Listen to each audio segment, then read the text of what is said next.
ত্রয়োদশ জাতীয় সংসদ নির্বাচনের সঙ্গে কিন্তু জুলাই জাতীয় সনদ এবং গণভোট এই দুটো প্রশ্ন কিন্তু একেবারে খুবই প্রাসঙ্গিক এই ত্রয়োদশ জাতীয় সংসদ নির্বাচনের সঙ্গে। কিন্তু আপনাদের এই আচরণ বিধিতে ইভেন গতকালকে আপনারা প্রবাসীদের ভোটের ব্যাপারে যে প্রেজেন্টেশন করলেন এটা পরিষ্কার হয়নি। সেটা হচ্ছে যে একই দিনে গণভোট আর জাতীয় নির্বাচনের ঘোষণা প্রধান উপদেষ্টার ভাষণে এসেছে, গেজেটও সেটা এসছে। যদি আমরা দল হিসেবে জামাত ইসলামী সহ কেউ কেউ আমরা আগের কিছু যুক্তির কারণে বলেছিলাম যে আমরা গণভোটটা আগে হওয়া উচিত, জুলাই সনদে কি কি সংস্কার হতে যাচ্ছে, কোনটায় ভোটাররা হা বলবে না বলবে, সে যদি আগে থেকে তার মাইন্ডসেট করতে না পারে, বুঝতে না পারে বিদ্যমান রাষ্ট্র কাঠামোর কি কি পরিবর্তন হলো, কোনটায় আমি হা বলবো, সে যদি বুঝতে না পারে তো হা কি বলবে না কি বলবে, তো একই দিনে দুইটা ভোট হলে সে তো বুঝতে পারবে না। তো যাই হোক, আমরা এ দাবি এসব যুক্তি পেশ করেছিলাম, কিন্তু ঘোষণা করার পরেও কিন্তু আপনাদের এই আচরণ বিধিতে গতকালকেও এটা আমরা দেখতে পেলাম না যে প্রবাসীরা ভোট দেবে, সব সিস্টেম বললেন। তাহলে গণভোটে সে কিভাবে ভোট দেবে? গণভোটের ব্যাপারে প্রবাসীদের ভোটের তাদের তো ব্যালট আলাদা, সিস্টেম আলাদা, একই সিস্টেমে কিভাবে তারা ঢুকবে? তারপর হচ্ছে যে জুলাই সনদের যে সাবজেক্টগুলো ন্যাশনাল কনসেনসাস কমিশনে একমত হয়ে যেটা ভোটে যাচ্ছে, এটাকে তো জাতিকে জানানোর জন্য পাবলিক করতে হবে। এটাকে ইলেকশন কমিশন তার ওয়েবসাইটে দেবেন, প্রচারপত্র, পুস্তিকা, পাবলিকেশন, পাবলিসিটি করবেন, সে সম্পর্কে কিন্তু কিছু আসেনি।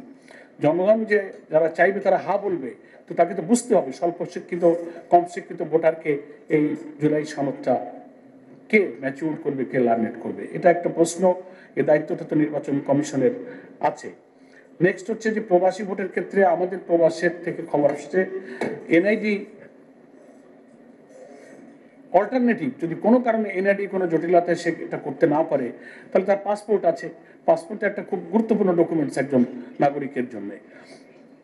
আমরা আগেও বলেছি যে যদি কোনো কারণে এনআইডি কোনো জটিলতার কারণে সে রেডি হতে না পারে, তো তার অল্টারনেটিভ পাসপোর্টের মধ্য দিয়ে সে এখানে ভোটার রেজিস্ট্রেশন করতে পারে কিনা, এ বিষয়ে গতকালকেও কোনো আলোচনায় আসেনি। আর আমাদের এখনকার আচরণবিধিতে লাউড স্পিকার ব্যবহারে বলা হয়েছে যে একই সময়ে নির্বাচনী এলাকায় 3টা লাউড স্পিকার ব্যবহৃত হতে পারবে, যেটা দেখলাম।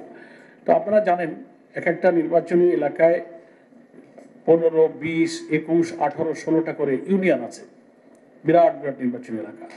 তো একজন প্রার্থী বা তার পক্ষের ভোটাররা বিভিন্ন জায়গায় সভা সমাবেশ করবে। মাসটা যদি ফেব্রুয়ারি হয়, তো স্কুল কলেজের পরীক্ষা সাধারণত স্কুলের পরীক্ষাগুলো ডিসেম্বর নভেম্বরে হয়ে যাচ্ছে, ওটা যদি ফেব্রুয়ারি মাস হয়, তো এই যে একেবারে 3টা লাউড স্পিকারের মধ্যে সীমিত করে দিলে বিশাল নির্বাচনী এলাকা, এটা প্রার্থীদের জন্য ভোটারদের কাছে প্রচারণার একটু সংকট তৈরি হতে পারে। এটা আমরা পুনর্বিবেচনার জন্য আবেদন করছি।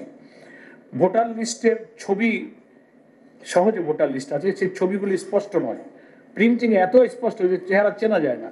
এটা আমরা জামাত ইসলামীর পক্ষ থেকে আপনাদের সঙ্গে যখন ফর্মালি দেখা করে গেলাম, রিটার্ন 18টা দফায় আমরা পরামর্শ দিতাম, এটা একটা ছিল যে ভোটার লিস্টের ছাপা ছবিগুলো স্পষ্ট হতে হবে। চিনতে না পারলে ওখানে আর একটা ঝুই ঝামেলা হয়। এ ব্যাপারে আপনাদের একটা কথা বলা দরকার। নেক্সট হচ্ছে আর্মি ডিপ্লয়মেন্ট ভোট কেন্দ্রে। আমরা শুনতে পাচ্ছি এবং সিদ্ধান্ত, কিন্তু প্রতি ভোট কেন্দ্রে সেনা মোতায়েন, নির্বাচনকে নিরপেক্ষ করার জন্য সন্ত্রাসী যারা ভোট ডাকাত, যারা বাধা সৃষ্টি করে, নাশকতা করে, তাদেরকে একটু চাপে রাখতে গেলে, ভোটারদেরকে সাহসী করতে গেলে যে না কোনো সমস্যা নেই, ভোট দিতে পারবা, তুমি ভোট কেন্দ্রে যাও, সেনাবাহিনীর ভোট কেন্দ্রে আছে, এই মেসেজটাই তার জন্য যথেষ্ট। কিন্তু সেই সংখ্যাটা অন্তত একটা ভোট কেন্দ্রে, যদিও ভোট কেন্দ্রের সংখ্যা অনেক, আমাদের দেশের সেনা সদস্যের সংখ্যার তুলনায় খুব বেশি না, অন্তত 3-4 জন বা 5 জন, একজন সেনা সদস্য একটা ভোট কেন্দ্রে দিলে এটা খুব একটা বেশি পরিবেশের জন্য গুরুত্বপূর্ণ হয় না। সংখ্যাটা একটু বৃদ্ধি করে অন্তত 5 জন সেনা সদস্য একটা ভোট কেন্দ্রে, স্ট্যাকিং ফোর্স তো থাকেই। এ ব্যাপারে আপনাদের কোনো সুনির্দিষ্ট পরিকল্পনা সেনাবাহিনীর সাথে আলোচনা নিশ্চয়ই হয়েছে বা হবে, যদি কিছু আমাদের জানবার মতো থাকে আপনারা এটা একটু জানাবেন। আর অঙ্গীকারনামার প্রশ্নে একটা হচ্ছে দলের অঙ্গীকারনামা আর একটা হচ্ছে প্রার্থীর অঙ্গীকারনামা, তফসিলে যেটা দেখলাম। তো দলের অঙ্গীকারনামাটা তো দল দিবে, দলের পার্টি চিফ বা পার্টির পক্ষ থেকে সমমর্যাদার। সেটা ইলেকশন কমিশনে দিবে, প্রার্থী রিটার্নিং অফিসার বা সহকারী রিটার্নিং অফিসারের কাছে দিবে। ওই দলের অঙ্গীকারনামার জমা দেওয়ার বিধান যেখানে বলা হচ্ছে, সুনির্দিষ্ট করে বলা হচ্ছে না নির্বাচন কমিশনে দেবেন। তো এটা কি বলা হচ্ছে যে মনোনয়ন জমার দিনে বা সময়ে? তো মনোনয়ন জমা তো দেবে প্রার্থীরা স্ব জায়গায় রিটার্নিং অফিসার, কিন্তু দল তখন অঙ্গীকারনামাটা কোথায় জমা দিবে? সে তো আর লোকাল ইলেকশন এরিয়াতে যাবে না, সে কি ঢাকার ইলেকশন কমিশন অফিসের দলের অঙ্গীকারনামাটা পার্টি চিফ বা তার পক্ষে কেউ দিবেন? এটা একটু সুস্পষ্ট করা দরকার।